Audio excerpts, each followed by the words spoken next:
Mulan को बर्फ में पीछे छोड़ दिया गया था और उसके साथ था उसका घोड़ा हॉर्स, मुशु ड्रैगन और क्रिकी झिंगर क्रिकेट था, जिसके बारे में यकीन था कि वो उसके लिए अच्छी किस्मत गुड लक लाएगा।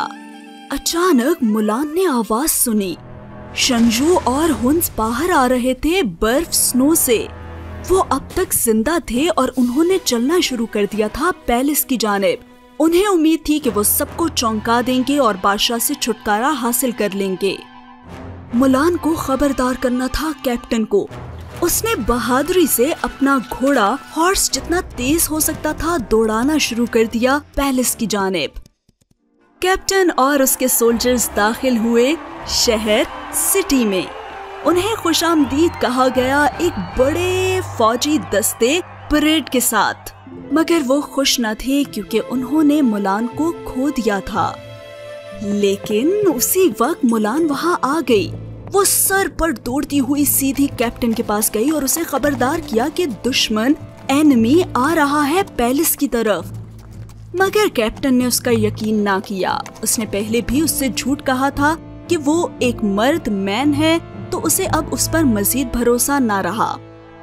फौज का दस्ता परेड पहुंच गया था पैलेस और बादशाह बाहर आया एजाज में बहादुर सिपाहियों सोल्जर्स के। कैप्टन बादशाह के पास पहुंचा ताकि वो उसे शंजू की तलवार सॉर्ड दे, मगर उसी वक्त एक बाज आया और उसने तलवार सॉर्ड चुरा ली। बाज उसे पैलेस की छत की जानिब ले गया जहां शंजू मौजूद था।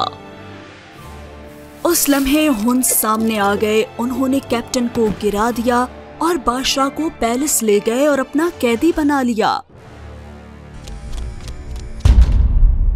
सारे आदमी मैन ऊंचे टॉल दरवाजों को एक मुजस्समे की मदद से तोड़ने की कोशिश करने लगे, मगर वो बहुत सख्त था और दरवाजे बंद रहे।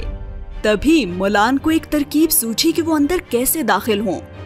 उसने कपड़े पहनाए अपने सोल्जर दोस्तों को, लड़कियों गर्ल्स वाले। वो हैरान रह गई जब कैप्टन भी उनमें शामिल हो गया। वो एक साथ ऊंचे टॉल सतूनों पर चढ़ना शुरू हुए और पैलेस में चुपके से दाखिल हो गए। उन्होंने हुंस को देख लिया, उनके एनिमी। हुंस ने मुलान और उसके दोस्तों को देख लिया जो अब लड़कियां गर्ल्स लग रहे थे और उनके पास आए।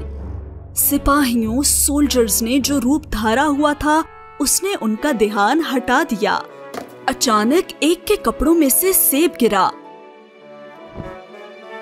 अब सिपाही पहचाने जा चुके थे और उन्होंने हुंस से लड़ना टू फाइट शुरू कर दिया। और उसी वक्त कैप्टन चुपके से उस कमरे में दाखिल हो गया जहां शंजू मौजूद था। उनके दरमियान घुमसान की लड़ाई हुई तलवारों सॉर्ड से। इसी दौरान मुलान को नजर आई एक रस्सी रोप। उसने अपने सिपाही सोल्जर दोस्तों की मदद से बादशाह को पकड़ लिया और वो फिसलकर रस्सी के नीचे से निकल गए और खतरे से बाहर हो गए। शंजू ने ये देखा तो उसे बहुत गुस्सा आया। वो नहीं चाहता था कि वो भाग सके, रन अवे। वो कैप्टन पर हमला करने ही वाला था, मगर मुलान ने उसे रोक लिया और कहा वो पिंग है, वही सोल्जर जिसने चालाकी से तूफान बनाया था बर्फ स्नो का। शंजू ने मुलान को पकड़ने के लिए कैप्टन को पीछे छोड़ दिया। अब वो क्या करेगी जानते हैं अगले हिस्से में।